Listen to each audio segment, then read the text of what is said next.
Joshua had always been a creature of habit.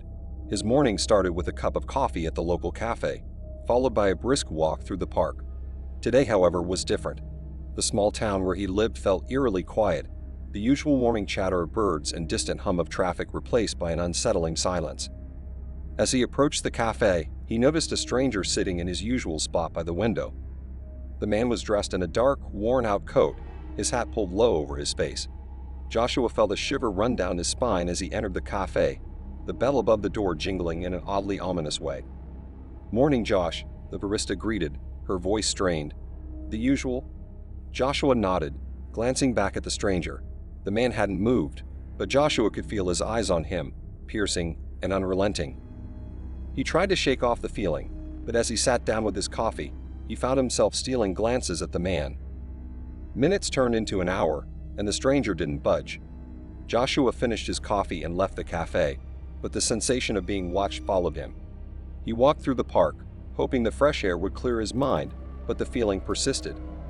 As Joshua neared his apartment building, he saw the stranger again, standing across the street. This time their eyes met.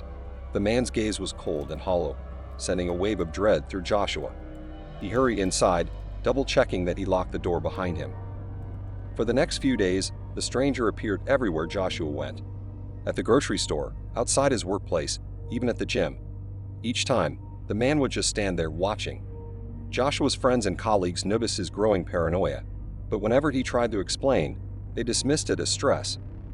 One evening, Joshua returned home to find a note slipped under his door. The paper was old and yellowed, the handwriting barely legible. It read, "We need to talk. Meet me at the park tonight. Alone." Against his better judgment, Joshua went to the park. The playground equipment cast long, twisted shadows under the flickering streetlights. He saw the stranger standing by the swings, a dark silhouette against the pale moonlight. "Who were you?" Joshua demanded, his voice trembling. The stranger stepped closer, and for the first time, Joshua saw his face clearly. It was gaunt, with deep-set eyes that seemed to hold centuries of sorrow. "You don't remember me, do you?" the man asked, his voice a low rasp. Joshua shook his head, his mind racing. "Should I?" The stranger sighed, a sound filled with despair. "We were friends once, a long time ago. You left me behind, Joshua. You promised you would come back, but you never did." Memories began to flood Joshua's mind, fragments of a past he had buried deep. A childhood friend, a promise made in innocence, and a tragic accident. "No, it can't be," he whispered, stepping back. "You're dead." The stranger's eyes bore into Joshua's. "Death is not always the end. I've been waiting, Joshua, trapped between worlds.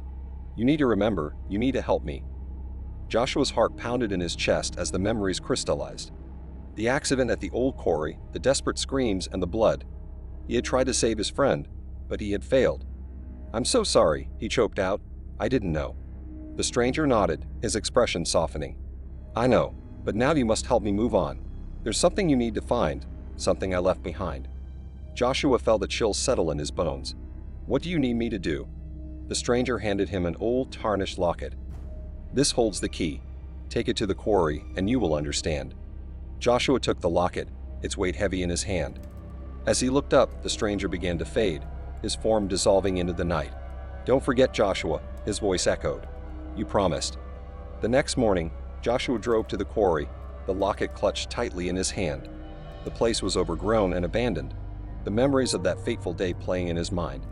He searched for hours, finally finding a hidden crevice near the water's edge. Inside, he discovered a small box. Opening it, he found a photograph of him and his friend, their faces beaming with youthful innocence. There was also a letter, written in the same handwriting as the note. It detailed the friend's last moments, the fear, and the hope that Joshua would one day remember and set things right. Tears streamed down Joshua's face as he read the letter. He buried the locket and the photograph at the quarry, saying a silent prayer for his friend. As he did, a sense of peace washed over him, the oppressive weight lifting. That night, Joshua slept soundly for the first time in weeks. The next morning, the stranger was gone. Life slowly returned to normal, but Joshua never forgot. He kept the memory of his friend close, a reminder of the promise he had finally fulfilled. And every year, on the anniversary of that fateful day, Joshua visited the quarry, placing flowers on the makeshift grave. The memory of the scary stranger remained, but now it was a reminder of redemption, not fear. Months passed, and Joshua's life slowly regained a semblance of normalcy. He resumed his routine, though the experiences of those haunting weeks never fully left him. He often found himself gazing at the quarry on his morning walks, a mixture of sorrow and solace in his heart. The oppressive feeling that had once plagued him was gone, replaced by a quiet understanding that his friend had found peace. One chilly autumn evening, as Joshua was preparing for bed, there was a knock at his door. His heart raced, the memory of the stranger's visit still fresh in his mind. Taking a deep breath, he opened the door to find an unfamiliar woman standing there. She was in her early 30s, with kind eyes and a somber expression. "Can I help you?" Joshua asked, his voice tinged with caution. "Are you Joshua?" she inquired, her tone gentle yet urgent. "I'm Emily, David's sister." The name hit Joshua like a punch to the gut. David was the name of his childhood friend, the one he had failed to save. "Yes, I'm Joshua," he replied, struggling to keep his voice steady. "How did you find me?" Emily stepped inside, glancing around nervously. "It's a long story. I recently found some old letters and notes David had written. They mentioned you and a promise. I had to find out what happened." Joshua motioned for her to sit down, offering her a cup of tea. As they sat in his small living room, Emily explained that she had always wondered about David's disappearance. Their family had been devastated, never fully recovering from the loss. She had come across the letters while cleaning out their parents' attic, hidden in a dusty box. "He wrote about you often," Emily said, tears welling in her eyes. "He said you were his best friend, that you shared everything. But the letters stopped suddenly. I didn't know why until I found the last one. It was dated the day he disappeared." Joshua's throat tightened as he listened. "I couldn't save him," he admitted, the guilt resurfacing. "There was an accident at the quarry. He fell, and I tried to reach him, but it was too late." Emily reached out, placing a hand on his. "He didn't blame you, Joshua. His letters spoke of how much he cherished your friendship. He knew you did everything you could." Joshua felt the weight lift from his shoulders, a sense of closure he hadn't realized he needed. "I saw him," he confessed, feeling the need to tell Emily everything. Or at least his spirit. "He came to me, asked for my help to move on. I found a locket and a letter at the quarry. I buried them there, hoping it would bring him peace." Emily's eyes widened in astonishment. "You saw him? He spoke to you?" Joshua nodded. "He was trapped, waiting for me to remember. I think he needed me to fulfill my promise, to find the locket and the letter. Only then could he move on." Tears streamed down Emily's face, a mixture of grief and relief. "Thank you, Joshua. You've given our family something we've longed for, closure. Knowing David found peace means the world to us." As Emily left that night, Joshua felt a profound sense of resolution. He had not only helped his friend but also brought comfort to those left behind. The terrifying ordeal with the scary stranger had transformed into a journey of redemption and forgiveness. Years passed, and Joshua's life continued to evolve. He moved to a new city, started a family, and found happiness. But he never forgot David or the lessons learned from those haunting days. Every anniversary, he returned to the quarry, placing flowers at the spot where he had buried the locket and the photograph, a silent tribute to the friend he had lost and the promise he had kept. And in the quiet moments of his life, when the world seemed still, Joshua would sometimes feel a gentle presence beside him, a reminder that some bonds, even in death, are never truly broken. Harry had always prided himself on being aware of his surroundings, but that rainy evening in October, he realized just how vulnerable he could be. It was late when Harry left the office.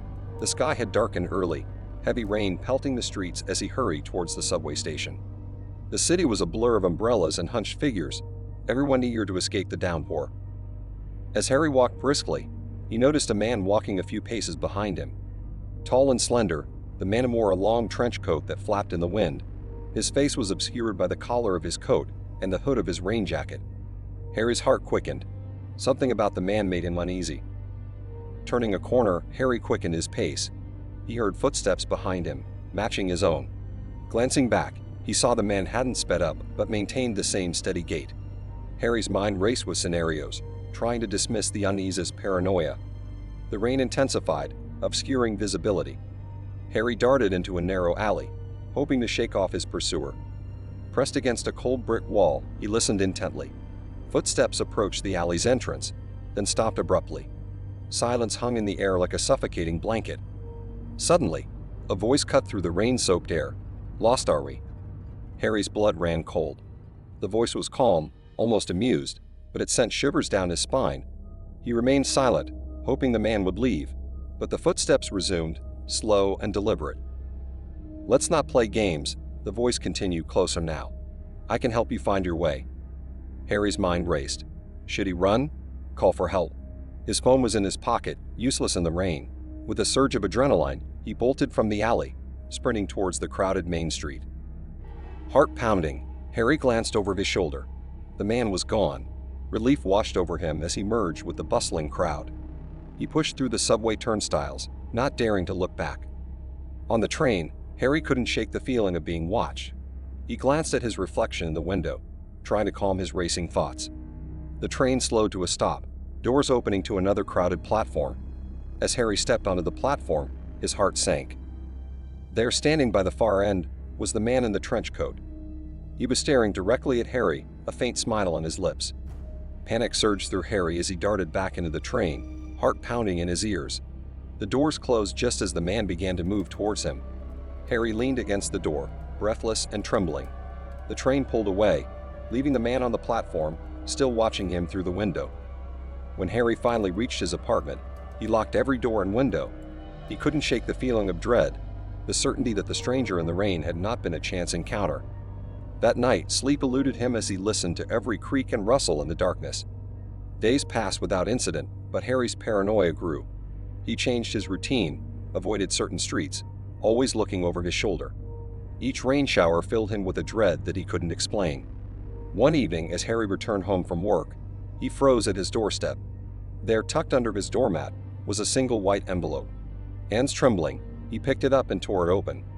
Inside was a note, written in elegant script. "Until we meet again." Harry's blood turned to ice. He called the police, but without evidence of a direct threat, there was little they could do. They suggested he stay with friends or family, but Harry knew the fear would follow him. Weeks turned into months, and Harry's life became a constant state of vigilance. He never saw the man again, but the memory of those haunting words lingered like a dark cloud over his days. To this day, Harry wonders who the stranger was and what he wanted. The uncertainty gnaws at him, a reminder that even in a bustling city, one can never truly escape the shadows. Months passed with Harry on edge, his senses heightened at every turn. He took self-defense classes, installed security cameras, and even considered moving to a new city. Yet despite his efforts, he couldn't shake the feeling of being hunted. One crisp winter evening, as Harry returned home from a late dinner with a friend, he found another envelope waiting for him on his doorstep. His heart sank as he recognized the elegant handwriting. "Tonight," read the note inside. Fear gripped Harry like never before. He called the police again, showing them the note.